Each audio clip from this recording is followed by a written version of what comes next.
Hello everyone, it's Melanie from Living Luxuriously for Less, and I am so excited to bring this progressive dinner to you guys today.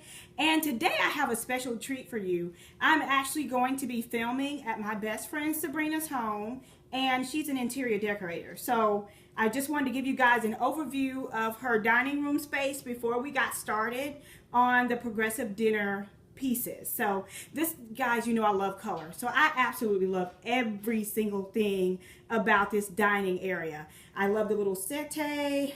You see the bench and the two chairs.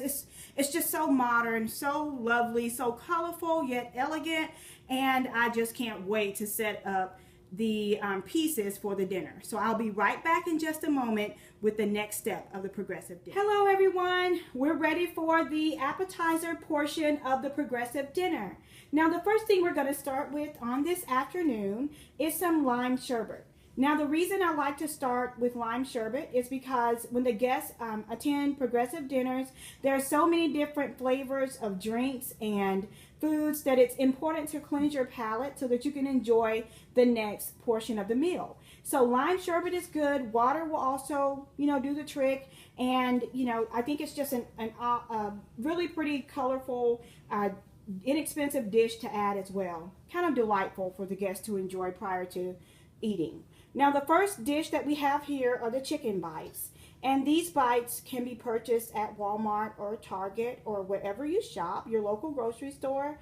And I like these because you don't have the different flavors. A lot of guests have different preferences. Some people can't eat hot foods, or some people may not like honey mustard, or some people may not like barbecue, or whatever different flavor chicken you may have. So when you go with a more original flavor, just kind of a flavorful type chicken versus, one that has a sauce, I think it's just more pleasing to all of your guests. You're able to please a larger number of guests without, going into your budget and having to offer 3 or 4 different flavors, and then you just invest in the sauces. Now these sauces here are in these beautiful little containers. I love a pop of color, so I just love the color of these containers. And on the inside, I have sweet and sour sauce, I have ranch dressing, and I have barbecue sauce. And, they can just dip their little chicken bites inside of these sauces. And next up, I have a vegetable option, and I have celery and carrots and tomatoes here. And in the bottom, it's just ranch dressing. I also have the miniature fork, so if the guest doesn't want to dip out the vegetables, that's perfectly fine, because I do have forks that they can opt to use as well.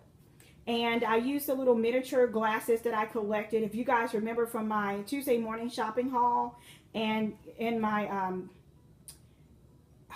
Bed Bath & Beyond shopping haul. I picked up these particular miniature wine glasses, and I thought they would be perfect to display the fruit in. And I went with all of the miniature dishes here because I wanted to make sure that the portion sizes were small.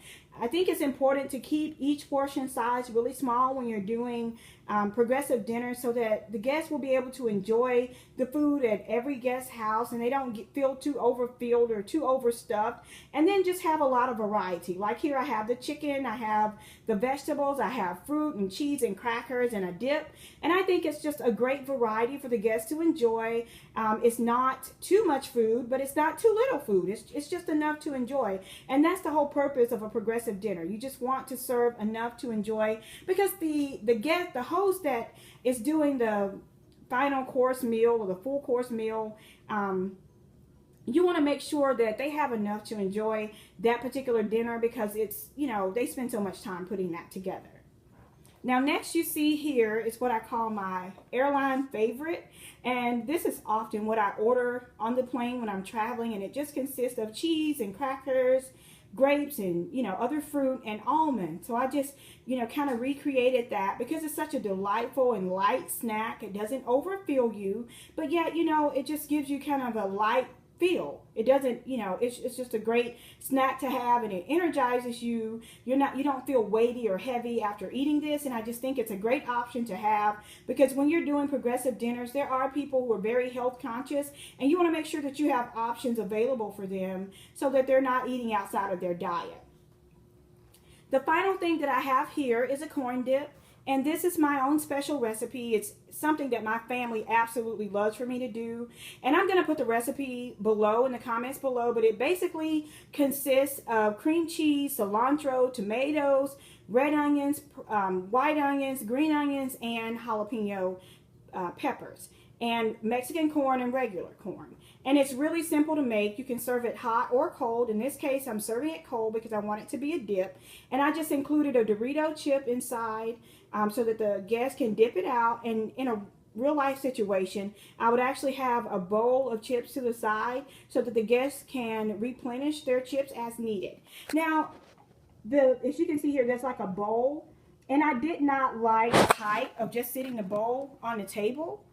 And so what I did was that I added this little flare glass, and I turned it upside down and sat the bowl on top, because the bowl by itself on this tray just didn't do it for me. If you can see there, it just kind of gets lost on the tray. Wasn't really high enough, so I added that height, and it just looked really perfect. You want to make sure that you do these things ahead of time so that when you display these items that you like the way it turns out. It's important that you display in a way that's going to be pleasing to the eye and pleasing to your guest's eye. So I hope you guys enjoyed this portion, and I hope you guys enjoyed having appetizers with Living Luxuriously for Now here is one of my favorite collection of books, and it's by Robert Zolwick. And they're just mini, it's just tasting, just mini desserts, just mini drinks, and so on. So he specializes in mini appetizers, mini desserts, mini soups, mini salads, and I absolutely love his style. Now when I was preparing this particular dinner, I used this book to go, it has great ideas, and it has several different mini recipes that you can use. And I think these are absolutely wonderful for entertaining. They're wonderful for the holidays. Great for, ideas like this, like a progressive dinner. And I just absolutely love this particular collection. He also has desserts, cocktails, which I'm not a drinker, but I do love the color, and I love the glasses here, so I can get some great ideas for different punches and things of that nature, because I'm not a drinker, but I do love the different glasses and the different colors that he uses. And he also has beers, and of course, again, I'm not a drinker, but I do love all of the different glasses that he has. And you can serve different sodas and root beers and non-alcoholic beverages in these containers as well. So I absolutely, love this particular collection, and you guys stay tuned. I'm going to do a video coming up with just, different, the entire collection that I have and how you entertain using the different pieces. So I hope you guys enjoyed this video. If you have any questions or comments, please leave them in the box below. And until next time, it's Melanie with Living Luxuriously for Less. Bye-bye.